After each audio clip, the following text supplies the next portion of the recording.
first roads around Cedar Lake were built in the late 1700s, 190 years ago. Now, more than ever, people who live in this area need to get in and out of their communities. But in 190 years, little if anything has changed as far as the roads go.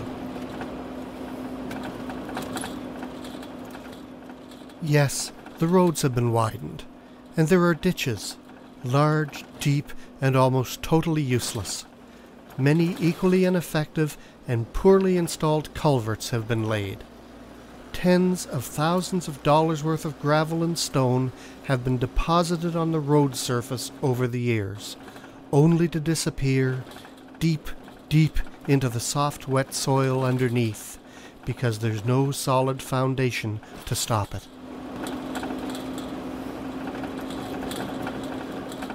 Today's modern, sophisticated, and extremely expensive vehicles were designed to operate on all-weather surfaces, not rickety dirt roads.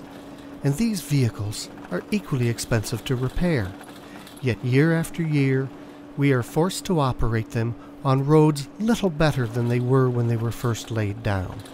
And every year, we are forced to spend thousands of hard-earned dollars on repairs and adjustments to our vehicles.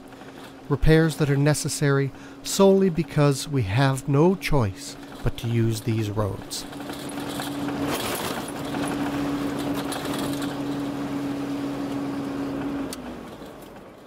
But it's not just our vehicles we have to worry about.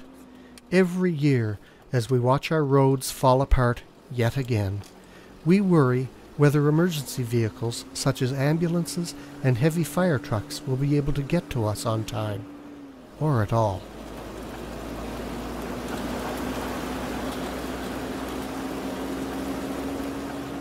We are no longer self-sufficient farmers and woodsmen who need to leave the area only a few times a year.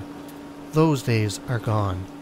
Today, we are a community of commuters who must rely on these roads every day to get to work, go to school, shop, or visit a doctor. We must rely on these roads every day of our lives.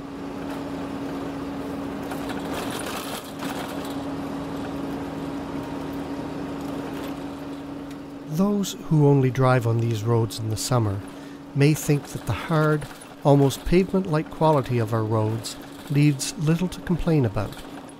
However, the hard, smooth surfaces of sun-baked clay betray little of what lurks should a good day's rain or snow happen to fall.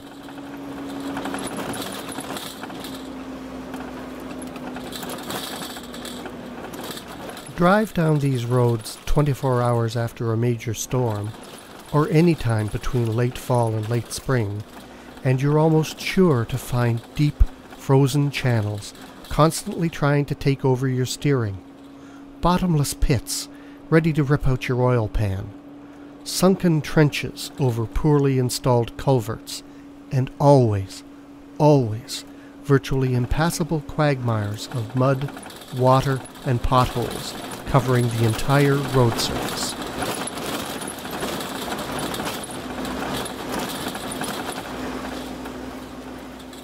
The Ham government has made a significant investment in road maintenance, as our MLA, Richard Hurlbert, has ensured that his constituency got at least its fair share.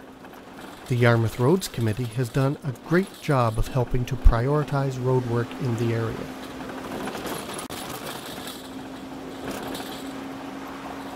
We recognize the improvements made to the Richmond Road, the Hardscratch Road, and the Brazil Lake Gardeners Mill Road.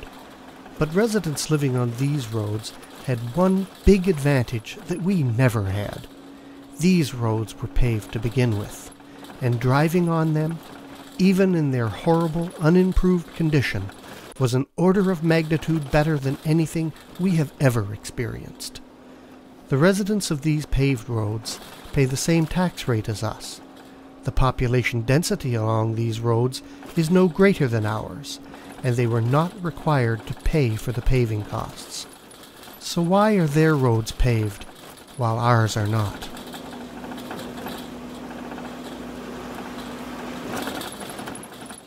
It is simply unacceptable that any citizen of this province should have to put up with roads like this, year after year, decade after decade. Now that the worst paved roads in the area have been repaired, it's our turn. Now that we are in the 21st century, it's time the residents living in the area of Cedar Lake were at least brought into the 20th century. It's time these roads were paved.